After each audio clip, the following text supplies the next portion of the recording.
चले जा रही हो? क्या तुम्हें पता नहीं है कि तुम्हें इस बकरे को 2 जूते या चप्पल मारने होंगे? उसके बाद ही तुम महल के अंदर जा सकते हो। अरे आखिर इस बकरे ने क्या अपराध किया है जिसकी इसे इतनी बड़ी सजा दी जा रही है? ऐसे महल के अंदर नहीं जा सकते हो तुम। पहले इस बकरे को 2 जूते या चप्पल मारने होंगे, उसके बाद ही तुम महाराज से मिल सकते हो। ठीक है, ऐसा ही होगा। पता नहीं बेचारे इस बेजुबान जानवर को किस जन्म की सजा मिल रही है।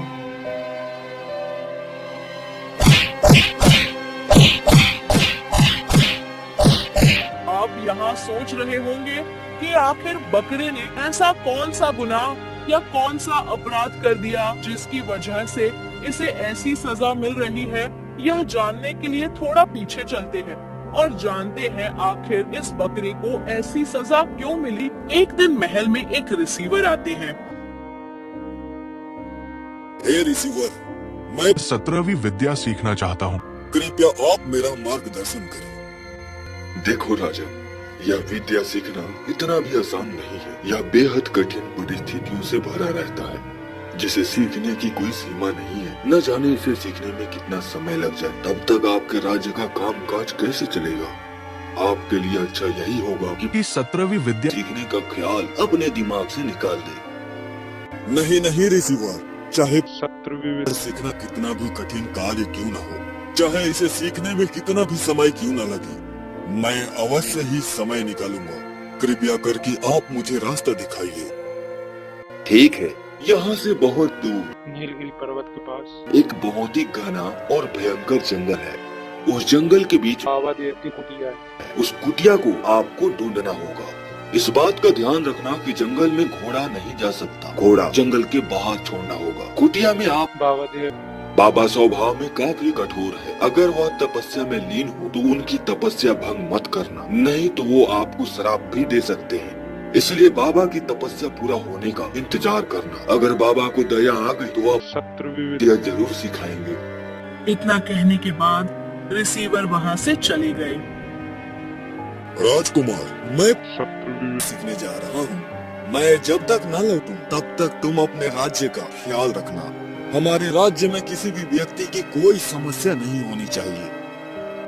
ठीक है पिताश्री, आपके लौटने तक मैं अपने राज्य का अच्छे से ख्याल रखूंगा। आप बेफिक्र होकर जाइए। फिर राजा रानी के कक्ष में गए। रानी, मैं कुछ जरूरी कार्य के लिए अपनी यह नगरी छोड़कर जा रहा हूँ। मुझे पता नहीं लौटने में कितना समय लग जाए, इसलिए मैं आपको एक सलाह देता हूँ। मेरे लौटने तक आप सावधानी से रहना। महाराज, मैं तो आपके दर्शन किए बगैर पानी तक नहीं पीती। भला इतना लंबा समय आपके बिना मैं कैसे बिता पाऊंगी, जिसमें आपके आने की कोई समय सीमा भी निश्चित नहीं है। कृपया आप मुझे अपने साथ लेकर चलिए। नहीं रानी, मैं आपको अपने साथ नहीं लेकर जा सकता, क्योंकि मैं जिस कार्य के लिए जा रहा हूँ वहाँ स्त्रियों का जाना वर्जित है। कृपया आप मेरे काम में बाधा न डालें। आपको तो पता ही है महाराज, आपके दर्शन के बिना मैं पानी भी नहीं पीती।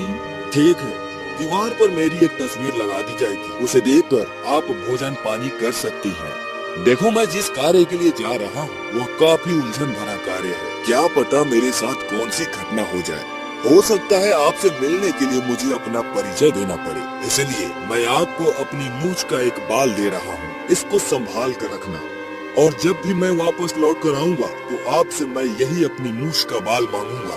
आप समझ जाना कि मैं ही राजा भोज हूँ, और यह बात गुप्त रखना, किसी को मत बताना।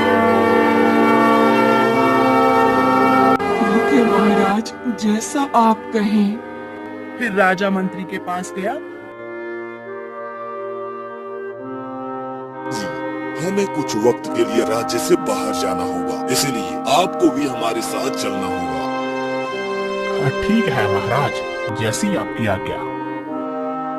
फिर राजा और मंत्री निकल गए उस पर्वत के जंगल की ओर। एक हफ्ते बाद वहां उस जंगल के पास पहुंच गए। मंत्री जी, अब हम घोड़े आगे लेकर नहीं जा सकते। अब हमें यहाँ से पैदल यात्रा ही करनी होगी। फिर वहाँ से राजा और मंत्री ने पैदल ही यात्रा की। चलते चलते आखिर उन्हें बाबा अमर की कुटिया दिख गई।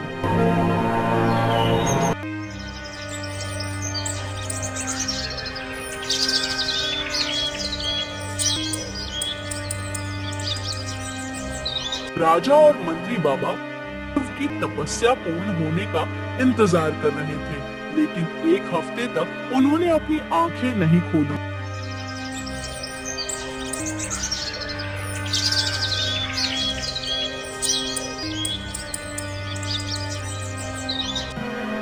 पूरे 1 महीने बाद बाबा देव ने अपनी आंखें खोली। बच्चों, आप लोग मेरे पास इतना कष्ट उठा कर आए हो, यहाँ अभी तक कोई भी नहीं आ पाया। लगता है तुम्हें वैसे ही कोई जरूरी काम होगा। हे तपस्वी, मैं विक्रम हूँ और मैं बड़ी आशा लेकर आपके पास आया हूँ। मेरी समस्या का समाधान करें। बोलो राजन, क्या समस्या है?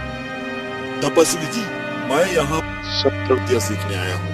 अगर आप विद्या का ज्ञान दे तो आपकी बड़ी कृपा होगी।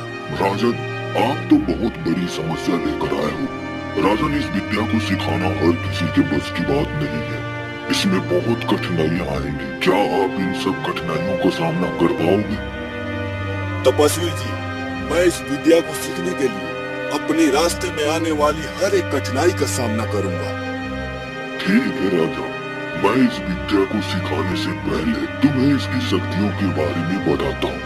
15वीं विद्या से मरे हुए शरीर को जीवित किया जा सकता है, लेकिन अगर इस विद्या से आप किसी की मृत शरीर को जिंदा कर रहे हो तो आपके प्राण उस मरे हुए शरीर में चले जाएंगे और आपके शरीर प्राणहीन हो जाएंगे।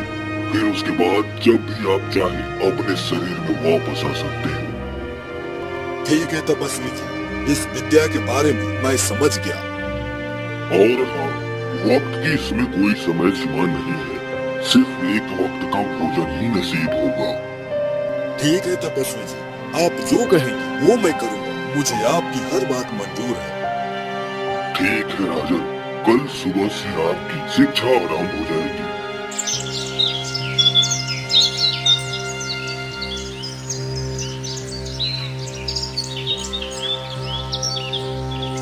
राजा में विद्या सीखने का सिलसिला जारी हो चुका था। जब राजा भोज को तपस्वी मंत्र सुना रहे थे, तब मंत्री जी भी मंत्रों का जाप कर रहे थे। ऐसे करते करते पूरे 6 माह बीत चुके थे। तब तपस्वी ने कहा,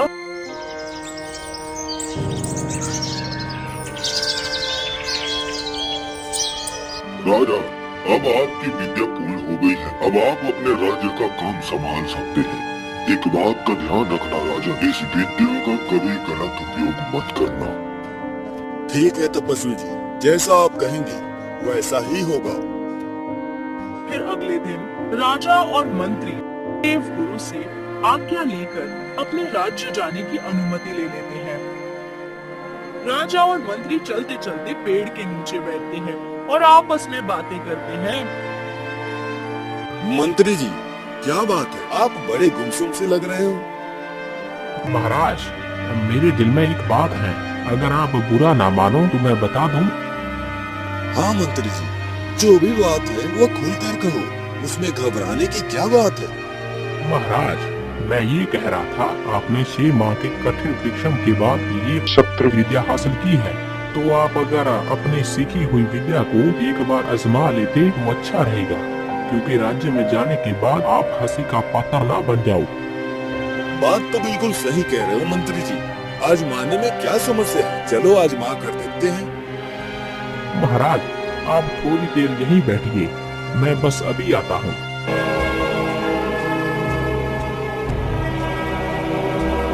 मंत्री थोड़ी दूर गया तो उसे एक मरा हुआ तोता दिखाई दिया।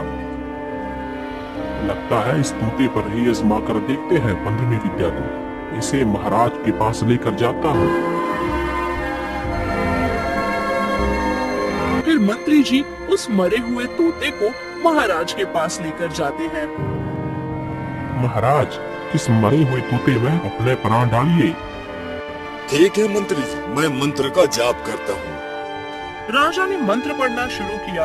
राजन अपने प्राण तोता में डाल दिए और उनका शरीर मृत हो गया। मंत्री अपने षड्यंत्र में कामयाब हो गया।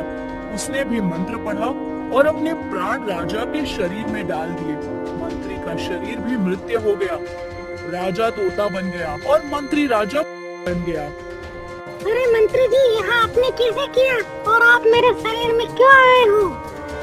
महाराज, मैं भी अपनी विद्या आजमा रहा था, जो कि मैंने चोरी चोरी आपके पीछे बैठकर सीखी है। अरे मंत्री जी, आपने मेरे विरुद्ध जाने की कोशिश भी कैसे की? इस बात का दंड आपको दरबार में दिया जाएगा। मंत्री जी, आप अपने शरीर में वापस जाओ और मैं अपने शरीर में वापस आता हूँ। महाराज, क्या मैं आपको मूर्ख नजर आता हूँ जो मैं अपने शरीर में वापस जाऊंगा? अरे बड़ी ही मुश्किल से तो मुझे राजा बनने का मौका मिला है। इस अवसर को छोड़कर मैं नहीं जा सकता। अब मैं भी वह सारे अवसर प्राप्त करूंगा जो एक राजा करता है। अब तुम एक तोते हो, रुको अभी मजा चखाता हूँ। जैसे ही मंत्री, जो कि महाराज के शरीर में था, तोते को मारने की कोशिश करता है, लेकिन तोता उड़कर भाग जाता है। मैंने जिस मंत्री पर इतना भरोसा किया, आखिर उसी ने मेरे साथ गद्दारी की। अब मैं इसका कुछ कर भी नहीं सकता हूँ, क्योंकि मैं एक तोते के शरीर में हूँ।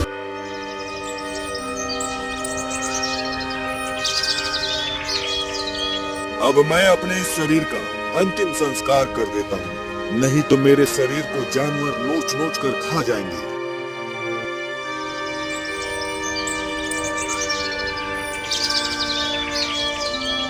मंत्री, जो कि राजा के शरीर में था, 1 हफ्ते की पैदल यात्रा करने के बाद वह राजा के राज्य में पहुंच गया। रानी बहुत खुश हो गई थी, क्योंकि राजा बहुत समय के बाद लौट कर आए थे। आरती की थाली लेकर उनके स्वागत के लिए आई। क्या बात है महारानी, आप मुझे देखकर खुश क्यों नहीं हुई? क्या बात है, हम 7 माह बाद आपके पास लौटे हैं। अरे हमारे नजदीक आइए, हमारी आरती उतारिए और खुशी खुशी हमें अपने कक्ष में ले चलिए। महाराज, मैं आपकी आरती भी करूंगी और खुशी खुशी आपको अपने कक्ष में भी लेकर चलूंगी। किंतु आप पहले हमें यह बताइए, जब आप जरूरी कार्य से जा रहे थे तब मुझे आप क्या कह कर गए थे? रानी, ऐसी बेवकूफ भरी बातें आप पर शोभा नहीं देती। भला 7 माह की छोटी मोटी बातें याद थोड़ी रहती है। अरे आप हमारी आरती उतारिए। कभी नहीं, पहले मुझे आप वह बात बताइए जो 7 माह पहले मुझे कहकर गए थे। तभी हम आपको अंदर आने की अनुमति देंगे। आखिर महाराज ने ऐसी कौन सी बातें कही थी रानी को जाते समय, जो सिर्फ इस बात पर अड़ी है कि जब तक मैं उस बात का जवाब नहीं देता, वो मेरी आरती भी नहीं उतारेंगे और मुझे यहाँ से जाना पड़ेगा। अरे महारानी, आपको यह क्या हो गया है? यह आप कैसी बातें कर रही हैं? अब याद नहीं है तो याद नहीं है, भला उसमें मैं क्या कर सकता हूँ? आपको अगर आरती ही नहीं उतारनी है तो मैं यहाँ से चला जाता हूँ। रुकिए महाराज, आपके साथ मंत्री जी भी तो गए थे, भला वह कहाँ है? वो आपके साथ नहीं आए। यह सुनकर राजा बना मंत्री सोच में पड़ जाता है और फिर कहता है, अरे मंत्री जी, अरे उन्होंने मुझे विद्या सीखते हुए देखा तो उनका आने का मन ही नहीं किया, और वो भी अब विद्या सीखने के लिए उस कुटिया में ही रुक गए और कहा है जब तक वो वहाँ विद्या नहीं सीख जाते वो महल नहीं लौटेंगे। भला मंत्री जी को विद्या सीखने की क्या जरूरत थी? वह मुझे नहीं पता। हम इतनी लंबी यात्रा तय करके आए हैं, हमें थकान हो रही है। आप अगर आरती नहीं उतारना चाहती हैं, तो हम जा रहे हैं कक्ष में आराम करने के लिए। इतना कहने के बाद राजा बना मंत्री गुस्से में वहाँ से चला जाता है, क्योंकि उसकी दाल अब नहीं गलने वाली थी। अब ऐसे ही रात हो गई। राजा बने मंत्री को नींद नहीं आ रही थी। अरे अगर वह तोता किसी भी तरह से इस राज्य तक पहुंच गया तो मेरे सारे भेद खोल देगा। मुझे उस तोते को मरवाने की कोई न कोई योजना बनानी होगी। उसे महल तक नहीं आने देना होगा। लेकिन ऐसा क्या करूं? हाँ, ये सही है। सुबह होने का इंतजार करता हूँ।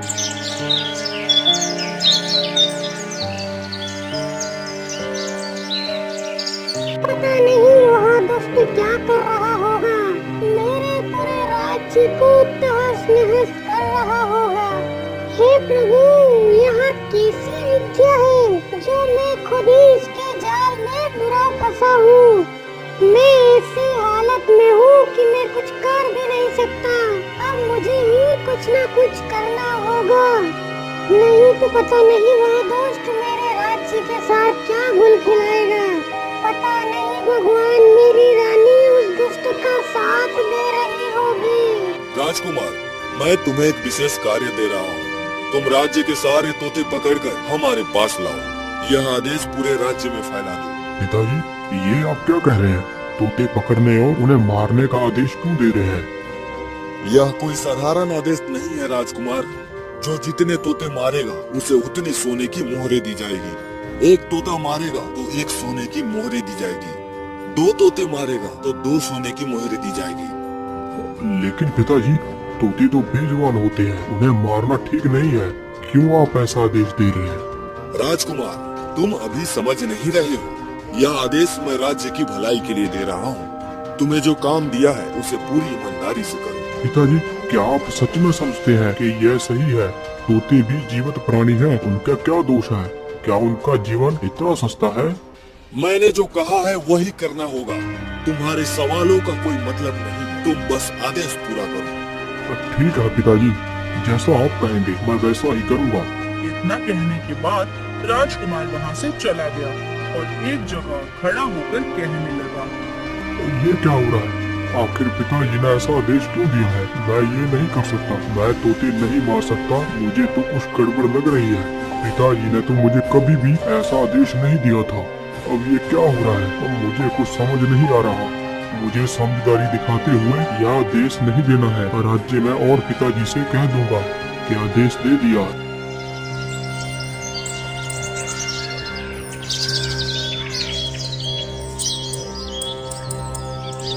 हे भगवान, मुझे कोई रास्ता दिखाओ। अगर मैं यहाँ से सीधे महल गया और महल में मैंने अपनी सच्चाई बताई तो कोई मुझ पर भरोसा भी नहीं करेगा, और अगर गलती से वहाँ मंत्री मुझे देख लेगा तो तुरंत मुझे मरवाने का आदेश दे देगा। हे भगवान, मुझे कोई रास्ता दिखाओ ताकि मैं उस दुष्ट मंत्री को सजा दिलवा सकूं। मैं अपने शरीर में वापस जा सकूं और अपने राज्य को बचा सकूं। तोता बना राजा इतना बोल भी रहा था, तभी उसे एक लकड़हारा दिखाई देता है। अरे, यहाँ तो एक लकड़हारा है, तो जरूर गरीब होगा। अगर मैं इससे मित्रता कर लूं तो शायद यह मेरा काम जरूर कर सकता है। लेकिन इससे दोस्ती कैसे करूं? लकड़हारे, अरे ओ लकड़हारे, जरा मेरी बात सुनो। कौन है और मैं किसकी बात सुनूं? आखिर कौन बोल रहा है? सामने आओ मेरी। तोता लकड़हारी के पास आता है और कहता है, अरे लकड़हारे, क्या तुम मुझसे मित्रता करोगे? अरे तुम तो इंसान की तरह बोल रहे हो, और भला मैं तुमसे दोस्ती क्यों करूं? मुझे क्या फायदा होगा तुम्हें मित्र बनाकर? अरे जैसे ही मैं इंसानों की तरह बोल रहा हूँ वैसे ही मेरा काम भी है। अगर तुम मुझसे मित्रता करोगे तो तुम फायदे में ही रहोगे। लेकिन भला मुझे कौन सा फायदा मिल सकता है? जरा मुझे बताओ, अपना कोई करिश्मा दिखाओ तो मानूं।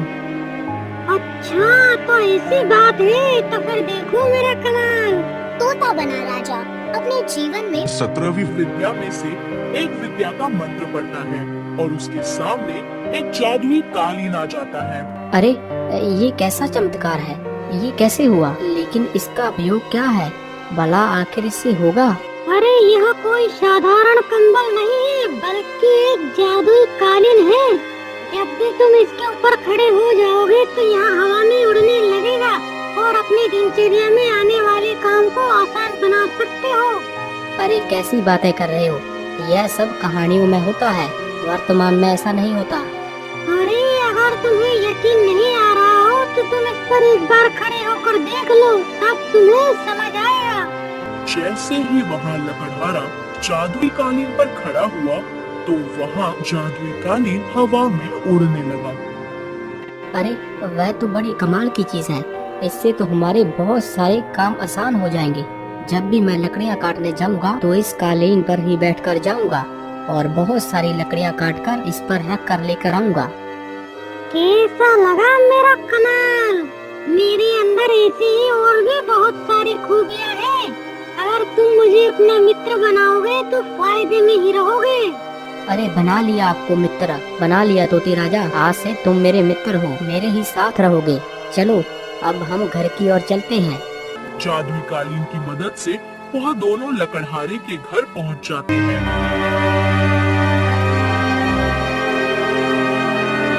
अरे मुझे लकड़ियाँ बेचने बाजार जाना है, मुझे बहुत समय हो गया है। अरे अभी तुम लकड़ियाँ मत बेचो, अभी लकड़ियों का दाम कम है। 2 दिन बाद लकड़ियों का दाम बढ़ जाएगा। उस समय तुम लकड़ियाँ बेचना, तुम एक ही बार में माला माल हो जाओगे।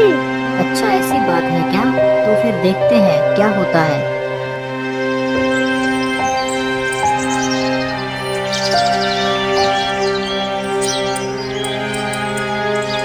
फिर ऐसा भी हुआ, जब उस लकड़हारे ने 2 दिन बाद लकड़ियाँ बेची तो वह एक ही बार में माला माल हो गया। हुआ लकड़ियाँ लगभग 10 गुना दाम बिकी है। मैं तुम्हारे लिए कुछ करना चाहता हूँ, बताओ तुम्हारे लिए क्या करूँ? ठीक है, मैं अपने बारे में आपको सब कुछ बताता हूँ, लेकिन आप वादा करो आप किसी को नहीं बताओगे। तुम मुझ पर विश्वास करो तोता, मैं किसी को नहीं बताऊंगा। मैं कोई तोता नहीं बल्कि एक राजा हूँ। फिर तोते बने राजा ने अपनी पूरी कहानी बता दी।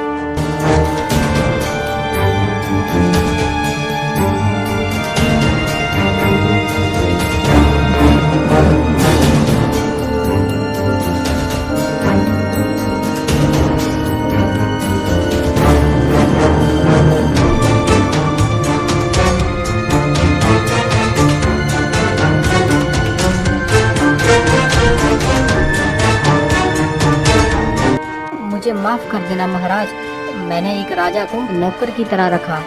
इसमें आपकी कोई गलती नहीं है। अगर तुम मेरे लिए कुछ करना ही चाहते हो तो मुझे किसी भी तरह से रानी सत्यवती के पास तक पहुंचा दो, तो आपकी बड़ी कृपा होगी। ठीक है महाराज, मैं किसी भी तरह आपको रानी सत्यवती तक जरूर पहुंचाऊंगा, चाहे मुझे कितना ही खतरों का सामना क्यों न करना पड़े।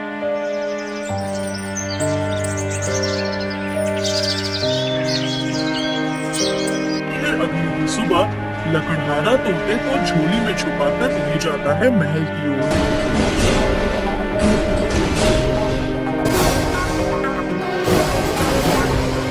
मुझे रानी सत्यवती जी से मिलना है। अरे ऐसे कैसे मिलोगी? हमारी महारानी के इतने बुरे दिन भी नहीं आए कि वह किसी भी एरिया के व्यक्ति से मिले।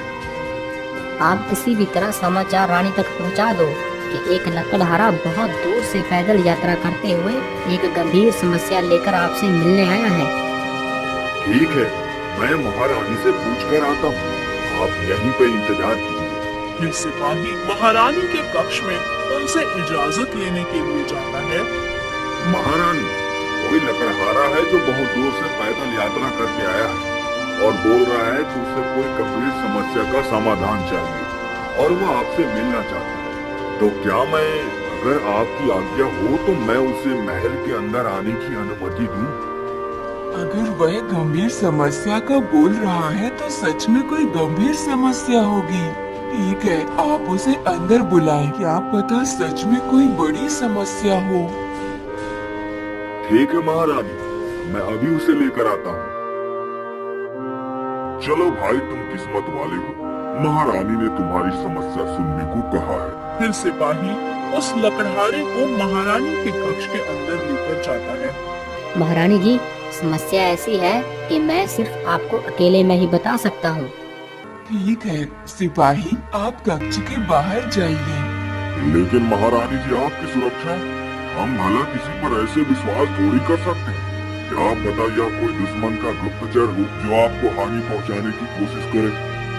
सिपाही, हमें भी शस्त्र विद्या का ज्ञान है, हम अपनी सुरक्षा खुद कर लेंगे, लेकिन आप अभी थोड़ी देर के लिए कक्ष से बाहर जाइए।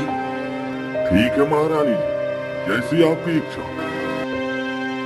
ठीक है लकड़हारा, आप बताओ ऐसी कौन सी गंभीर समस्या है जो आप हमें अकेले में बताना चाहते हैं। लकड़हारे ने अपनी झोली से राजा बने तोते को बाहर निकाल।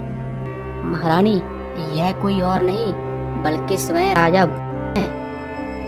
लेकिन आपके पास इस बात का क्या प्रमाण है कि यह तोता राजा है? अरे रानी, क्या आज भी हमारी मूंछ का बाल आपके पास सुरक्षित है? अब मुझे पूरा यकीन हो गया है कि आप ही मेरे स्वामी हैं। लकड़हारा, मैं तुम्हें इतना इनाम दिलाऊंगी कि तुम्हें पूरी जिंदगी भर किसी भी वस्तु के लिए धन की आवश्यकता भी नहीं होगी। आप महल के बाहर रहिए, मैं आपके इनाम का इंतजाम करवाती हूँ। फिर वह लकड़हारा कक्ष से बाहर चला जाता है। लेकिन स्वामी, आप एक तोते के रूप में, आखिर ये सब कैसे हुआ? मुझे तो कुछ भी समझ नहीं आ रहा।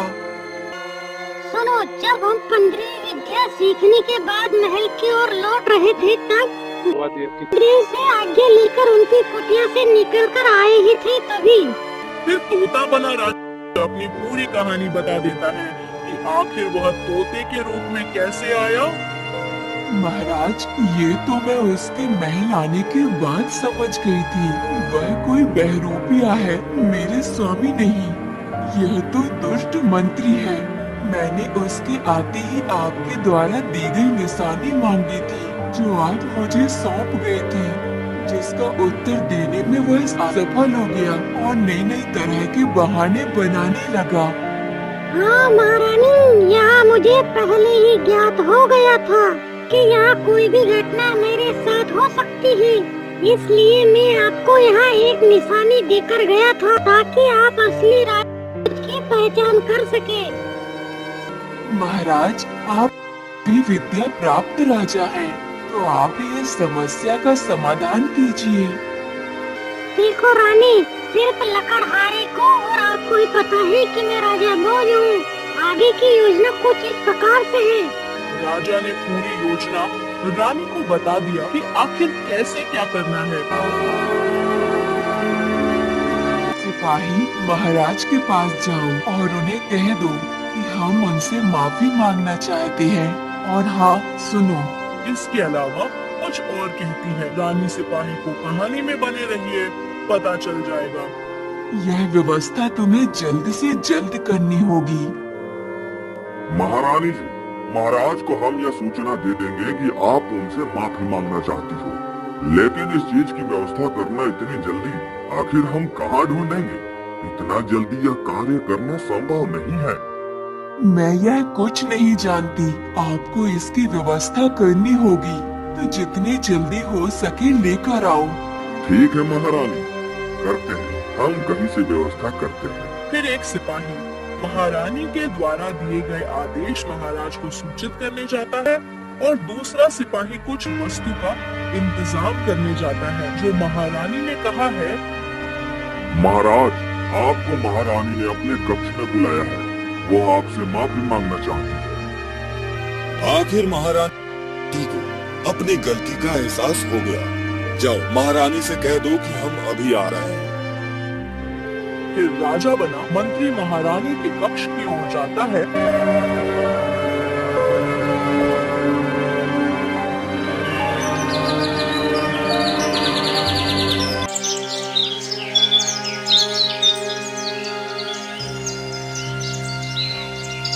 महाराज, मैं अपनी गलती पर शर्मिंदा हूँ जो मैंने आपको महल में प्रवेश करने से रोका, किंतु आप तो यह भली भांति ही जानते हैं।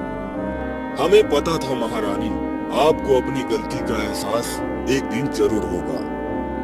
आप तो जानते ही हैं महाराज, मैं एक पतिव्रता स्त्री हूँ, इस कारण मुझे फूक फूक कर कदम रखना पड़ता है।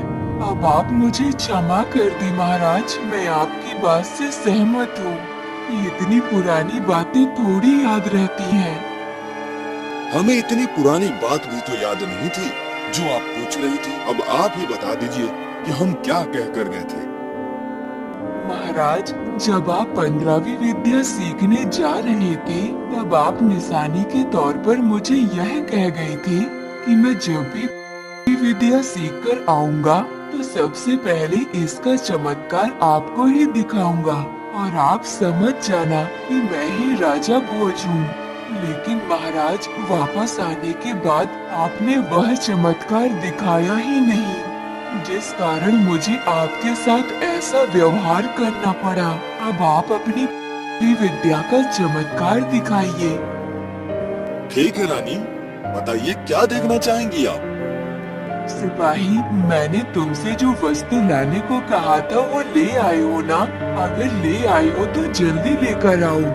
रानी ने एक मरा हुआ बकरा लाने का आदेश दिया था और सिपाही वहाँ सामने लाकर रख देते हैं। महाराज, मैं चाहती हूँ कि आप इस मरे हुए बकरे में अपने प्राण डालकर इसे जीवित कर अपनी विद्या का परिचय दीजिए। ठीक है, इसमें कौन सी बड़ी बात है? यह तो मेरे बाएं हाथ का खेल है। राजा बना मंत्री मन ही मन मंत्र पढ़ना है और उसका शरीर जमीन पर गिर जाता है और उसकी जान बकरे के अंदर चली जाती है। बकरे में जान आ गई। अब तोता बना राजा वह तुरंत आता है और मन ही मन मंत्र पढ़ता है और अपने असली शरीर में जान डाल देता है। बहुत सारी जंजीर लेकर आओ और इस बकरे को बांध दो ताकि यहाँ से भाग न पाए। आपका बहुत बहुत शुक्रिया महारानी। अगर आज आप ना होती तो शायद मैं जिंदगी भर एक पोते के रूप में जिंदगी काटता। महाराज, वो सब तो ठीक है, लेकिन अब इसे मृत्यु दंड देना चाहिए ताकि इसे भी तो पता चले। नहीं महारानी, इसे मृत्यु दंड नहीं दिया जाएगा, बल्कि इसे ऐसी सजा दी जाएगी जो इसे हर पल याद रहेगी और यह जिंदगी भर वह सजा भुगतता रहेगा। इस महल के बाहर इसे बांध कर रखते हैं और जो भी महल के अंदर आएगा इसे 2 जूते या 2 चप्पल मारकर ही आएगा जब तक इसके प्राण नहीं चले जाते। यही इसकी सजा है।